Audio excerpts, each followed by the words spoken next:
we're just gonna go. Side chain, I don't know what that means.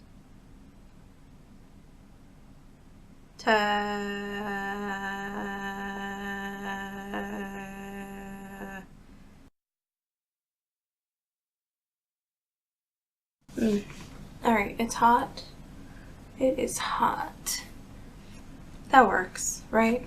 So I'm gonna read off this thing and we'll see what happens, right? So I tried to record this last night. It's like my third take, and I tried to read through it last night and I got really emotional. So I thought I might as well record it with you guys being able to see my face. So I'm gonna read this. I usually don't read off what I want to say in vlogs because I don't know why. I feel like if I read something off, I turn into like a drone, or I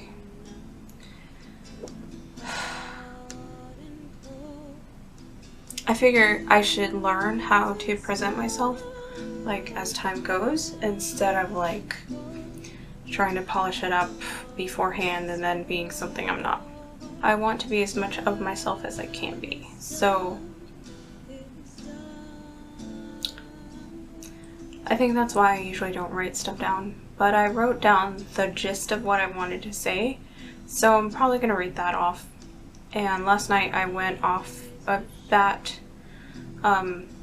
essay, I guess I'll say it's an essay, it's not really an essay, but prose that I wrote off.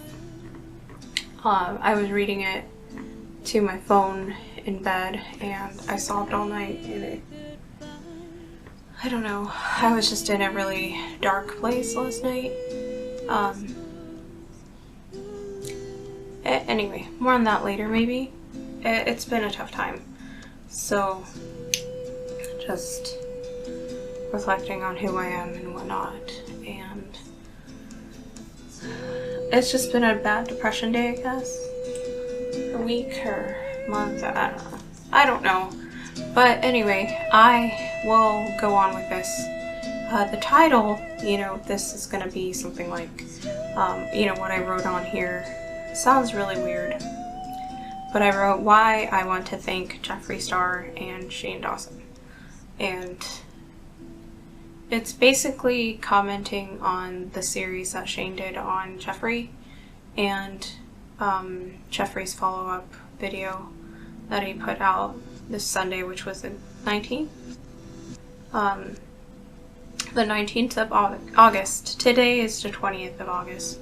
So I think, if I remember correctly, Shane's video came out August 1st. You know, the first of his series, and the next consecutive, like, 1, 2, and 3, part 1, 2, and 3 came out all at once. You know, like day 1, day 2, day 3, and everyone, you know, it's like the whole YouTube universe shook to see this, and it was all about money and, you know, his success and how hard he's worked, and it was really impressive. And, like, I don't remember that part well. I probably should have rewatched it before recording this, but then came the two-part finale, and Jeffree opening up to Shane, and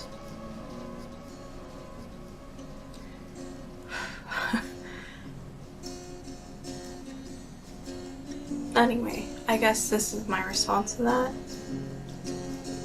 or something. It's kind of like watching that video kind of spurred me on to just open up a little more, I guess, or talk about stuff a little bit more. So, I need water. Cried my eyes out reading this last night. So, we'll see how I do now. Hopefully I won't get interrupted. Hopefully my laptop batteries won't die. Hopefully there's not too much background noise. Hopefully no one messages me that'll distract me emotionally or whatever. Hopefully I won't get as emotional as last night, because my head was hurting this morning because I was dehydrated. Without further ado, here goes. Let me try to read this a little bit more genuine. Oh, and by the way, it wasn't because I was crying that I decided not to go with the first recording. It was basically because when I was reading off of the thing I wrote, it was like a robot. It was like, it just didn't feel right. It did not feel right. So, I go into, maybe I should just use it as like thought poet. Like, I don't know. Anyway, let me just go on. So, I'm usually not the type of person who watches celebrities or feels connected to like public figures. That's not something I've ever wanted, or not wanted, I don't know. Like, I don't want to sound like I'm above it, you know, for people who do feel connected to TV stars and movie stars and music stars, like deeply connected to them because they really move them. I don't want to sound like I'm above those people or anything like that. That's not my intention with that opening line. It's basically just, it was never something that I was like able to do or felt like the need to do. I had a lot of musicians. I have a lot of musicians that I listened to growing up, and I, you know, like, I admired their work. I've always admired the work of a creator, but never really felt inclined to dig deep into their life. You know, to know them personally, even though I think it would be cool, especially the ones I see on YouTube, because they're more real. They feel more real, I guess, because they let us in on a different kind of personal level. You know, that's the whole thing with YouTube. It's usually someone who starts talking to a camera by themselves, the way I am right now. Anyway, I digress. The whole point was, I don't like seek out like a deep connection, or I don't seek out like celebrity gossip, or, you know, like, I don't want to follow the lives of a public figure or public figures, because I feel like that's their business. You know, like, I have no business knowing why their wife left them with their baby, or why they got divorced with such and such, you know, like, that stuff never interested me. I feel like that's their life, and that's their drama, and that's their heartache and suffering and everything. But as far as like when an artist passes away, like C.S. Lewis, a documentary of his life, that was interesting to me. And watching YouTube more than like watching TV or movies and stuff like that has brought me to a place where I kind of see them as like case studies, you know, to say it that way. And not because I think that they're little fake people that you put into like, you know, test tube, or, you know, some sort of test environment to see what they're gonna do. Nothing like that. It's more like they are real people enduring, you know, real challenges in their life with their families, with their friends, with their relationships, with their jobs, with their careers, with, you know, the art that they create online that they share with us. They're real people with real struggles, and it's nice to see them take those things on. And, you know, when you see them succeed, it's like, I don't know, I want to learn from the things they do well, and I want to learn from the things they do badly, and see what things I do well in comparison and what things I do badly in comparison. So say, you know, let's say one YouTuber is really good at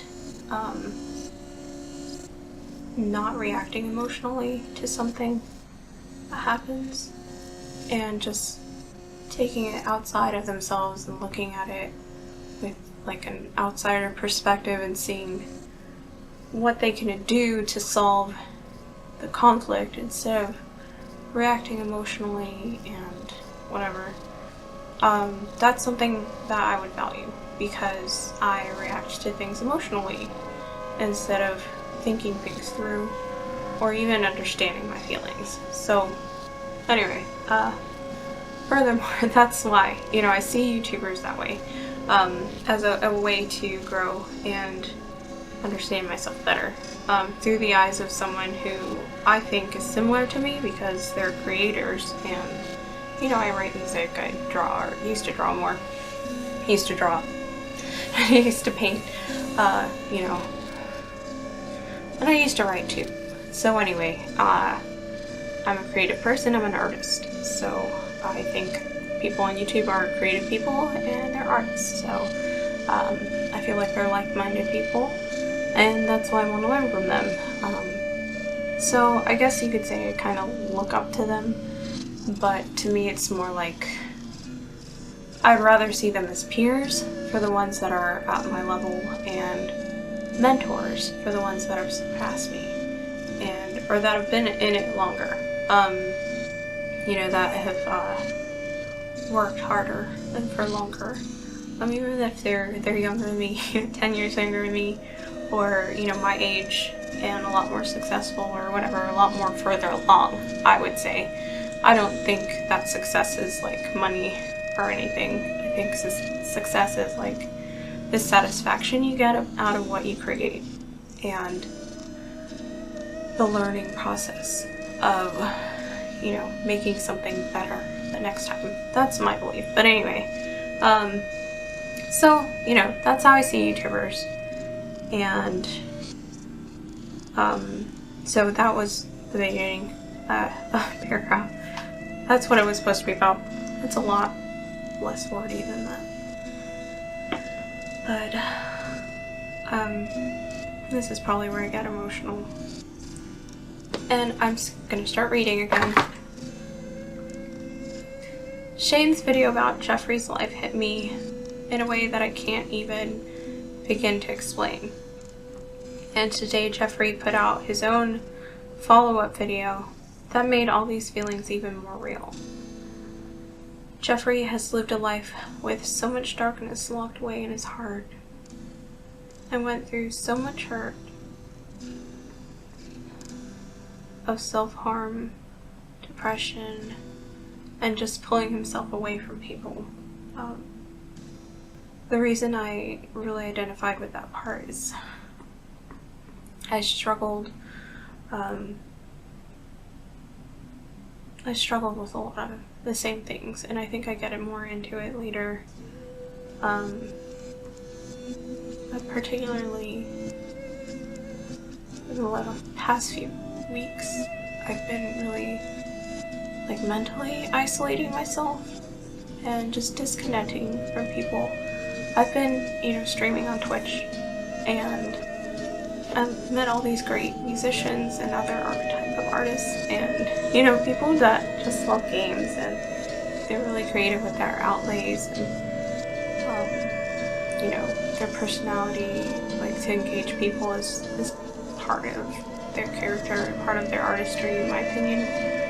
And at first I was like overwhelmed with joy, because it was like, oh, my people, these are my people. These are people that understand me. But after a while, the more my depression weighs on me, and the more I have days where I just cannot love myself, I feel alone, and I've been not letting people in. I don't want to let people in. I guess I'll get more on to that later. But anyway, that part of Shane's video and Jeffree's story really hit me close to home because of that. And it's, you know, when he talked about self-harm, he mentioned that, you know, he didn't even talk to Nate about it. And, you know, that's probably the most trusted person in his life. Probably the person he has closest to his heart. And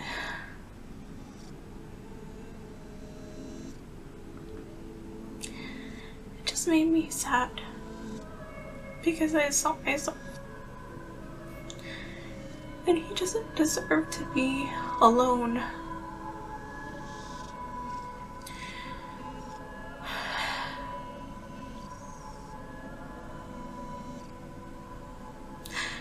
If you ever see this, Jeffree, I wish you wouldn't have held in all that pain for so long. And I am really glad that you're free now, that you shared it. I'm really glad that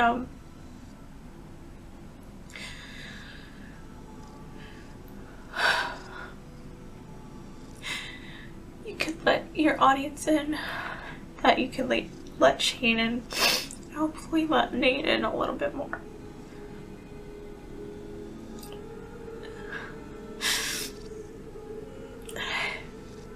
It just felt like an out-of-body experience. Because there was so much that I wanted to say to Jeffree at that moment. So much I wanted to share. And I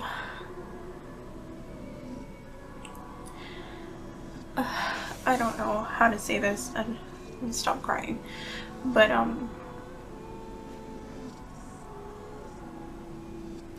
trying to put myself together, I'm sorry.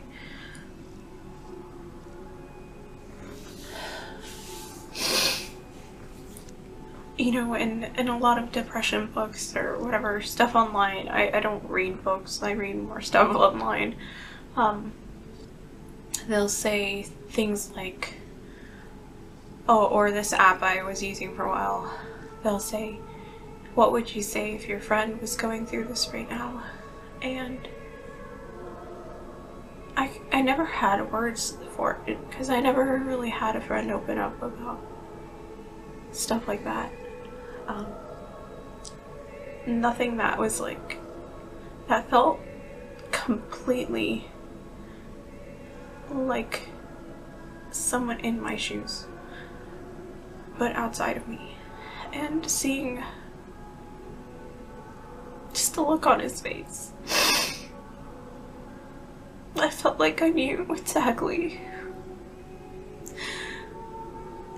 what he was feeling that moment.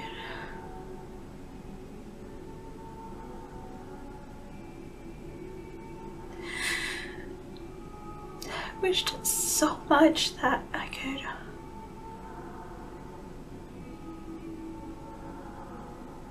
just make him feel not alone and cared for, and remind him that he has people in his life who love him and care for him. And I couldn't do that for myself, despite the friends I have, the people I have who care about me. I don't know why. I hate myself so much that I can't believe it. So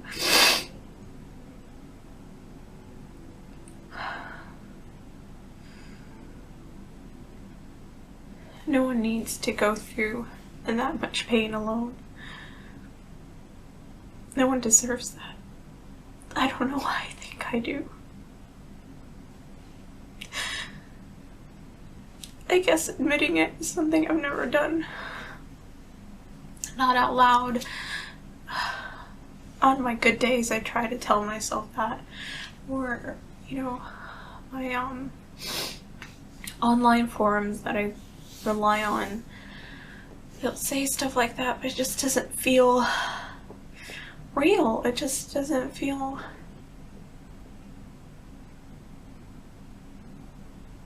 I don't know. I don't even know how to explain. It just seems it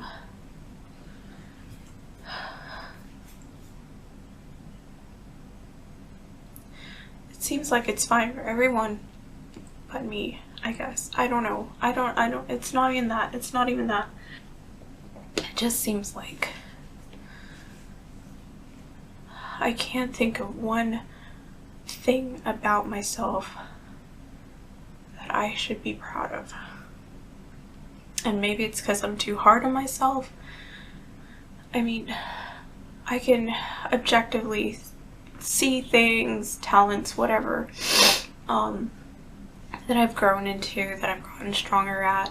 You know, I can see a drawing I made years ago and think of another drawing I made way before that one and think, oh look, it's progress. But it's my personality, my heart, that I think is twisted and evil and painful. And I guess I'll get more into that later too. Why? I don't know why. But anyway, on to paragraph 3. You know, when Jeffree was talking about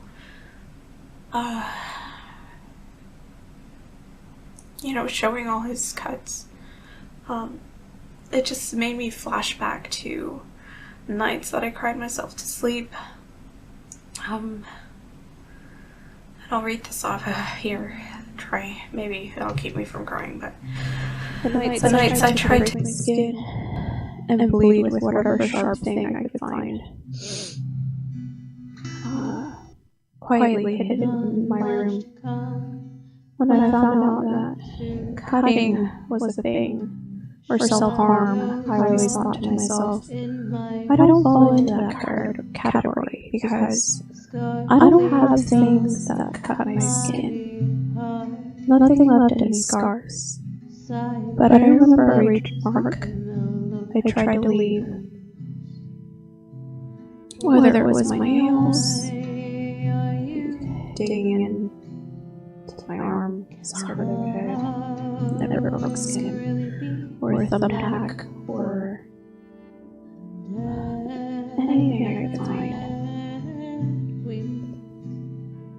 I just wanted to bleed, and I wrote awful things on myself, on my arm, really awful things.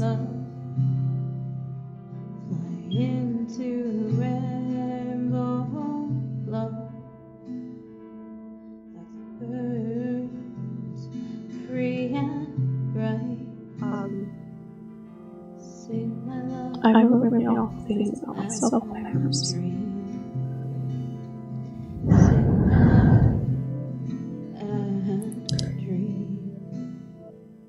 There's one person in the whole world that I chose to share these things with. I talked to them about it, and I regret opening up every day. Part of me thinks that every time I have a bad day with my depression, that they'll think I'm trying to cut again, or they'll think that I'm suicidal again. And I don't want them wasting their energy worrying about it or feeling like a pressure to make me feel better or cheer me up. I don't know. I don't want to be a burden to anyone, especially someone I love. I never want to be a burden. And then there's another part of me that thinks maybe they don't care about me at all, or not that they don't care about me, they don't care that I might get that done again, or that So we'll be good to try to do that again. I think they don't have it on their mind, and they never have it on their mind. They don't care. And I have that black and white, back and forth kind of feeling with people that I choose to let in. And it's a constant battle for me.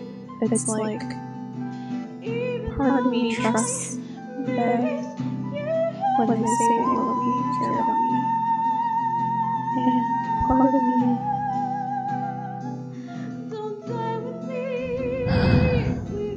part of me thinks it's a lie. Because I don't know why anyone would ever love me. I see nothing good about my personality that's of value, or I see nothing that's helpful to people. You know, I see people like Shane, people laugh, who make people cry, who make people feel not alone about their depression. And I think that's a valuable person. Or I think about my boss who works hard, takes care of his family, and supports a whole bunch of people, a whole bunch of employees, and goes the extra mile to make sure that their quality of life is better than it was before, or as best as it can be. Like paying for my stupid car repairs, just so I could get to work, just so I wouldn't get fired, just so I wouldn't have to worry about walking a mile to the bus and being in pain all day and then walking a mile to work from the bus. This my stupid weak body can't handle that.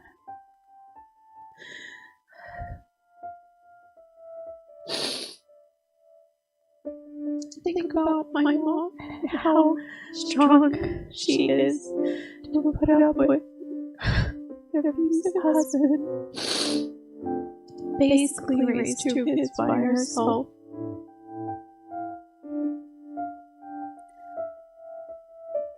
Worked hard every day, still came home to cook and clean. I can't do anything when I get home from work.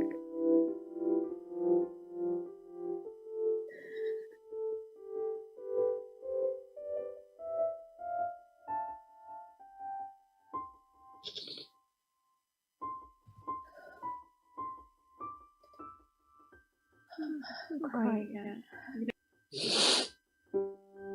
I just think about all the people in my life. My friends who are wise, or my friends who are funny, my friends who are really smart and stuff I don't understand, or my friends who really, just good at what they do. I don't know. I think about all this stuff. And I can't list those things off about myself. And as much as I ask people to do the same, they'll say weird things like, you have a big heart. I don't know what that means. I don't know who I am. I shouldn't ask other people to tell me who I am. But I can't think of myself outside of myself. I just can't. I can't. I don't know why I can't. I can't afford therapy to have someone coach me through it. I don't know. On to paragraph 4, I guess. And I even said this in the 4th paragraph. This is going to be all over the place, and I'm sorry. I watched a video about Shane today, or it was yesterday, I don't know, on a channel called Psych IRL, so just like in real life psychology. In her video, there was part talking about how people who grow up like Shane tend to climb up, afraid to speak their mind, and he had something about gaining weight, and that's something I never struggled with younger. Now that I'm older, I guess it's metabolism or the fact that I can't afford good food and I'm too weak in people to cook good food. Anyway, I'm fat now. So anyway, I didn't struggle with that when I was younger, but it's really been the case for me. I don't know how to talk about what I feel. I don't know how to talk about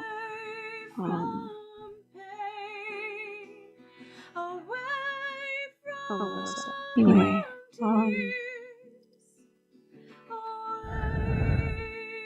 know something Jeffree said, and I think I touched on this earlier, but something Jeffree said in his video, the one that he put up on Sunday, was that he felt like Shane could understand him.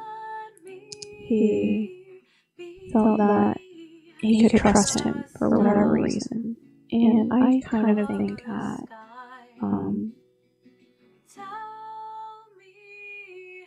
that's the reason, for whatever reason, he and Shane both grew up with a life that made them shut everything inside and not talk about what they feel. That's definitely something I ended up dealing with growing up. If I cried, that was the reason to get hit.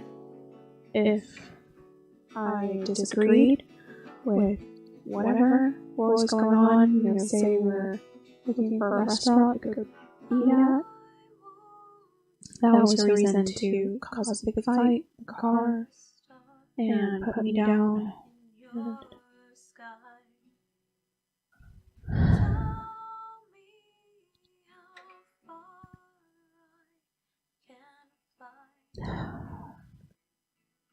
It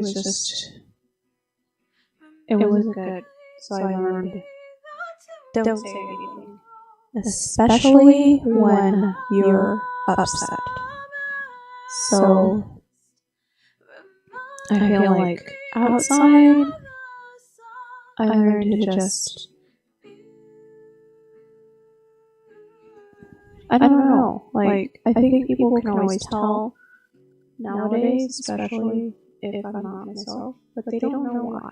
And sometimes I don't know why. Sometimes I get really sad or angry, and I don't know how to talk about what I'm feeling. Sometimes people hurt me, or people do things that remind me of things that hurt me, and I don't know how to talk about it. And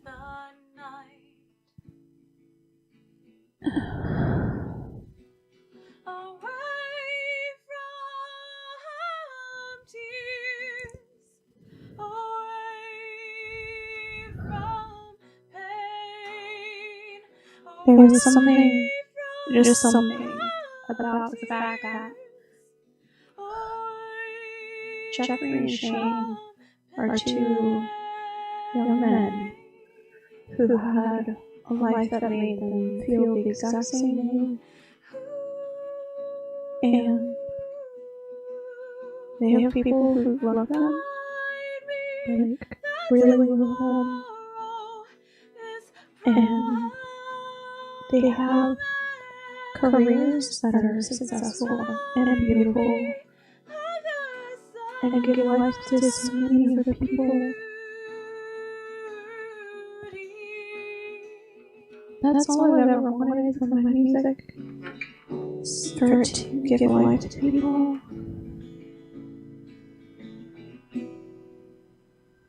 And all I really care about in life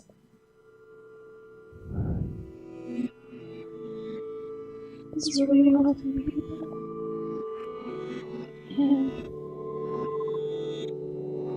And I do think that I want people to love me too.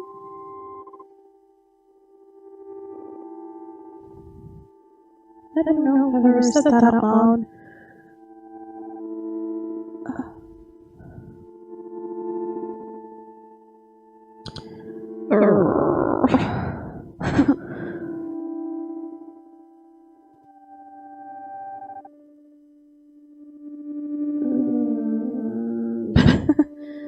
I wish my other camera was working because it's easier to look up than down here. But,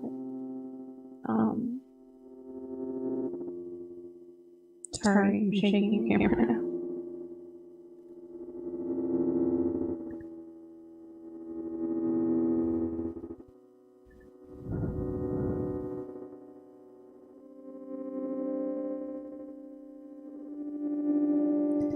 Things make me scared and upset, and I always feel alone.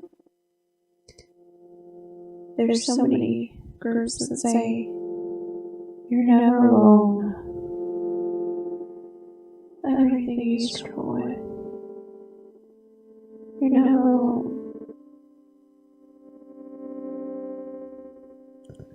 But I don't want to ask for help.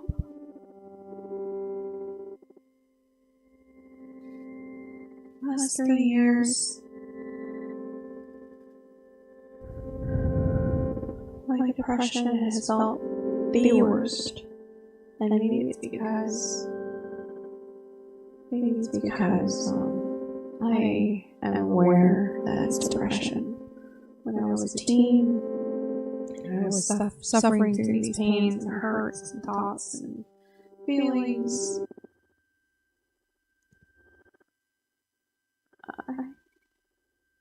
I didn't think there was anything wrong with me.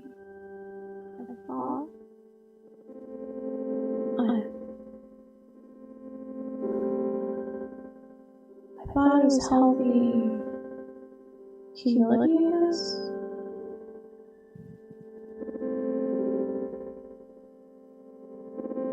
But I don't know where or when I started hating myself even more.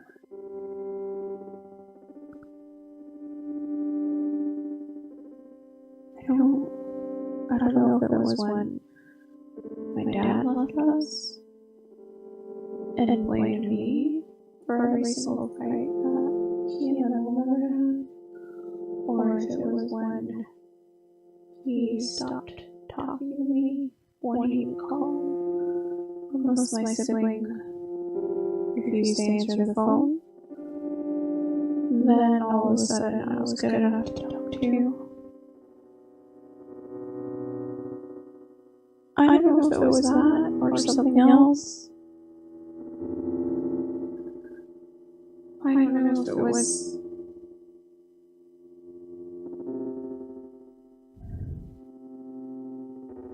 making friends and losing them very quickly. The more I struggled with money, the more I struggled with depression, the more I tried to reach out for help, because people tell you it's okay to ask for help. People tell you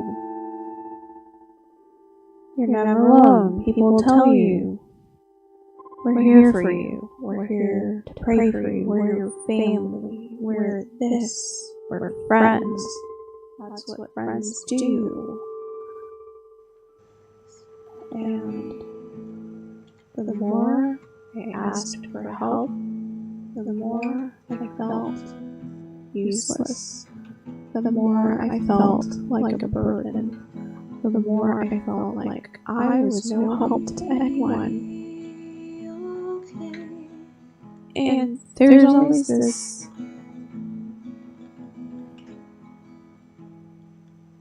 gray area, with being an independent person, autonomous, but also being part of society. it's such a weird thing. If you ask me. Oh, I'm sorry. Where was I? Places will tell you. Ask for help. And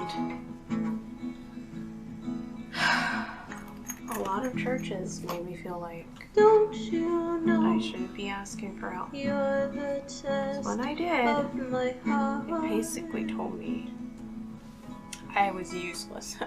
Not really like that, but you know, they would tell me things like, well, so-and-so does this, and if you can't do that, then you're not trying hard enough. And it was just like, I don't know. It was a constant reminder of everything that was way too weak about me, and everything that was a shortcoming, and everything that I didn't know how to do. And it became overwhelming. It became overwhelming that I couldn't hold a job and go to school for 36 hours a week, or credit hours, whatever. 36 hours working every week on top of 18 credit hours of school, on top of whatever else I had going on then. I think I had like,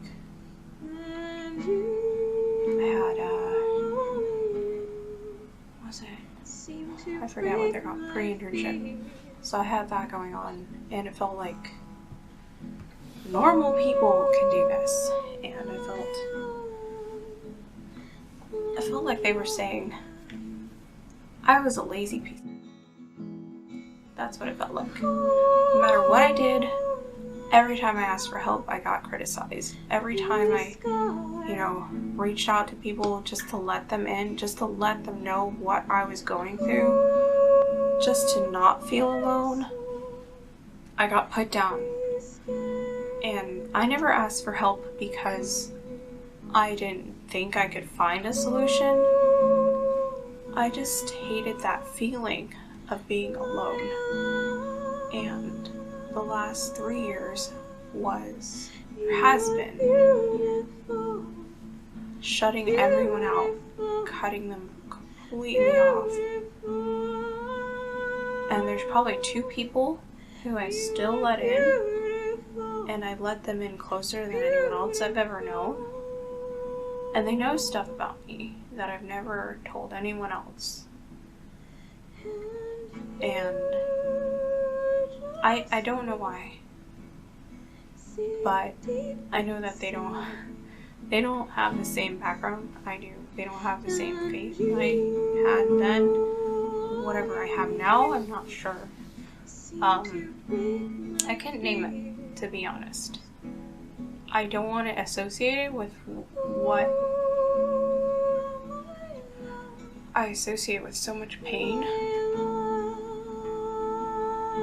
And there's just this one thought I can't get out of my mind. The fact that one of those people told me I looked depressed. And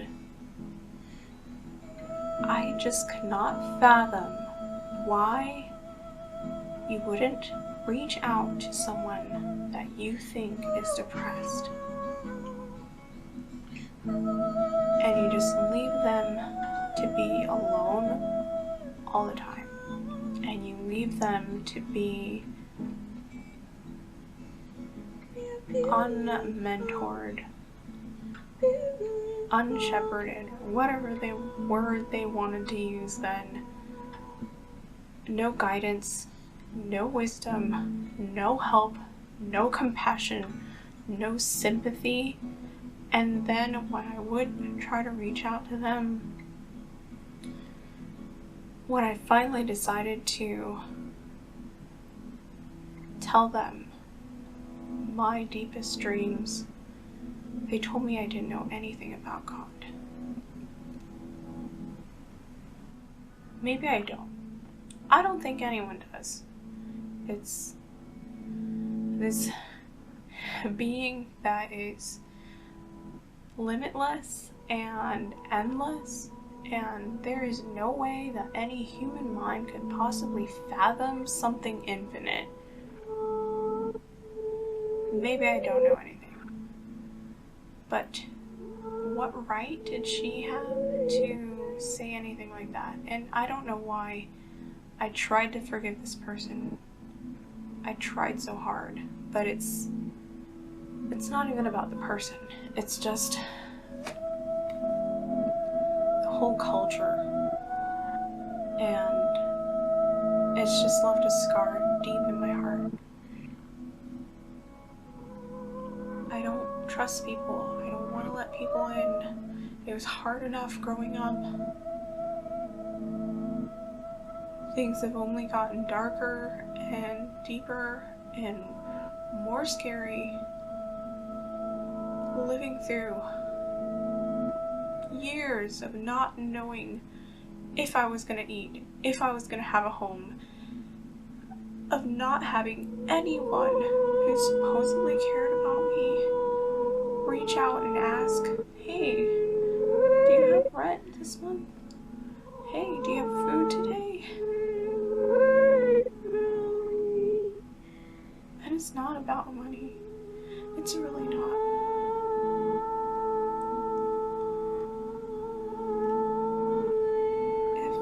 If people believed in prayer, why did they ask me if I needed prayer?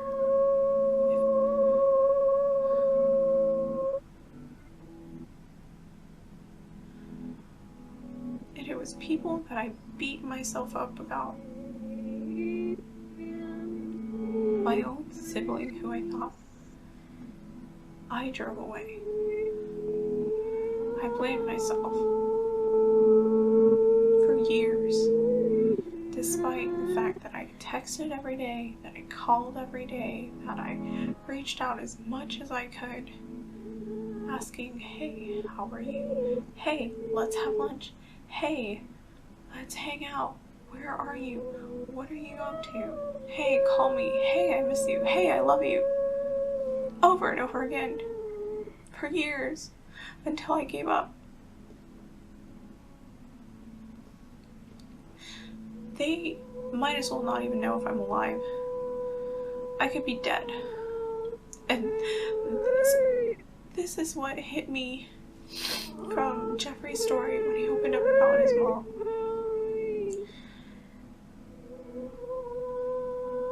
And it's not because I think Jeffree's an evil person for disconnecting from his mom. I understand why he did. Oddly enough, I understand why. But I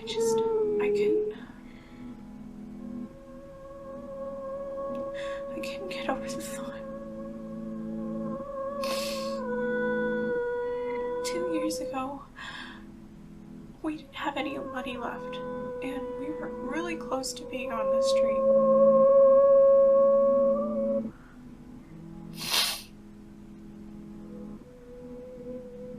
My dad tells me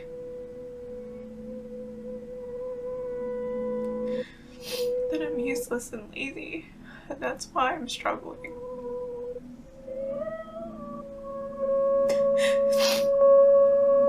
My sibling doesn't even tell me directly. They send their spouse to tell me, we're never gonna help you again. Don't ask again.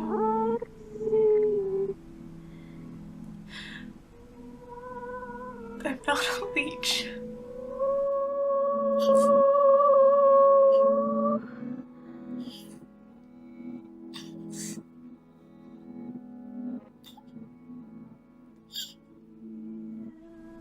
I just wanted them to care.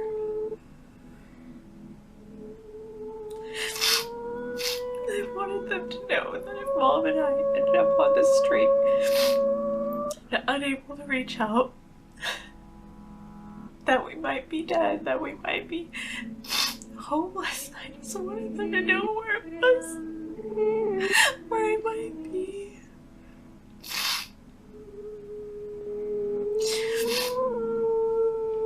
And a complete stranger giving me money for rent. Then I finally get this job. One of my friends just basically made me realize these people don't care about me. And it still hurts. God, it still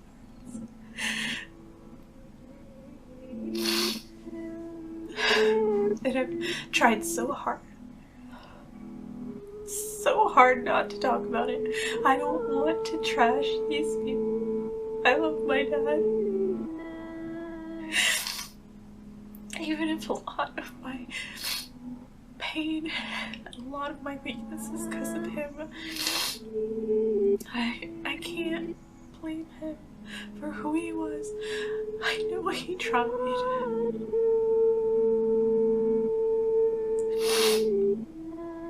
Maybe he didn't try enough. He probably didn't know. How could he know?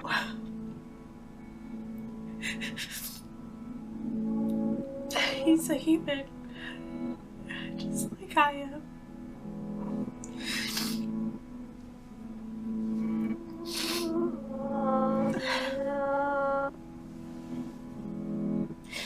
I'm scared of my faith, or it was, because the people I know from that faith hurt me more than anyone else my entire life, especially my sibling.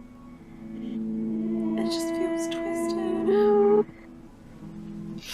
But I was just so glad that Jeffree's mom had a better end than what I thought it could. I don't know. I thought of how, you know, my mom was forced to stay with me and put up with me, and she's not happy. I'm not nice to her. I'm impatient and cruel, and I don't know how to tell her to help me save money. I don't know how to talk to people.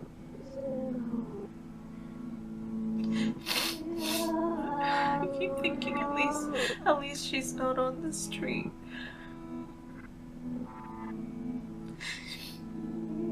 That seems to be the only thing I know how to do right.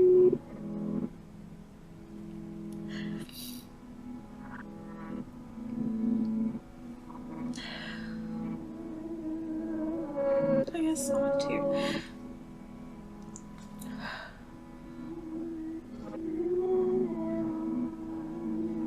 the next paragraph. The only person I can control is myself, and I hate her. I don't let people in because I fear what is here with me. I don't let people in because so many leave me before they really know me. I don't trust people. I don't let people in because I will become a burden, or people will chastise me for being weak and broken. I would have never opened up to someone how Jeffree did with Shane. The fact that Shane can be the type of person that would let him feel safe enough to do so, I can't even easily put into words what that even means. I guess that's what made me want to make this video, this vlog, whatever. So anyway, I wanted to thank them for being genuine and vulnerable with their audience, for working hard and showing the rest of the world that they still aren't perfect, but they can thrive and live and experience love and beauty. Those things are real, and they're all around us. It's something I never remember myself. I often sit outside at lunch, and I just feel a lot better outside because there's trees. Yeah, sometimes there's sun, sometimes there's clouds, sometimes it just rained. But there's little insects that fly around, or little lizards and stuff like that, birds. They're all such pure and beautiful things. It's like my bunny, she comes to me in the morning.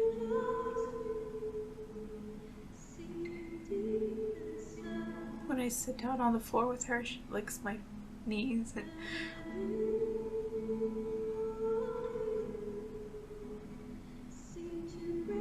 we all deserve these beautiful things.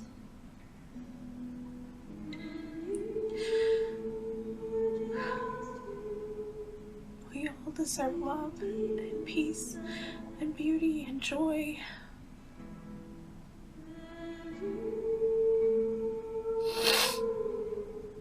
We all deserve life.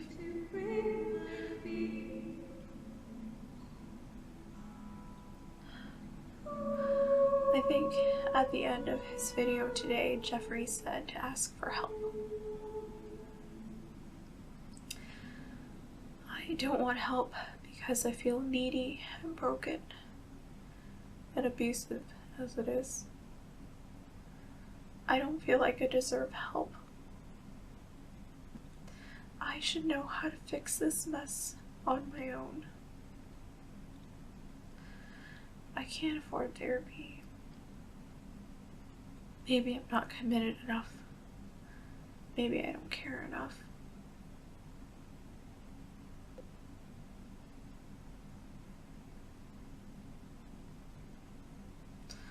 All I do is make everything about myself and my twisted mind. I don't know how to talk about feelings. I don't know how to let go of this pain and hurt I carry. I just feel lost. I don't want to feel lost anymore. I don't want to feel alone anymore. I'm not a good person, but I want to be. And I think that's all I wanted to say.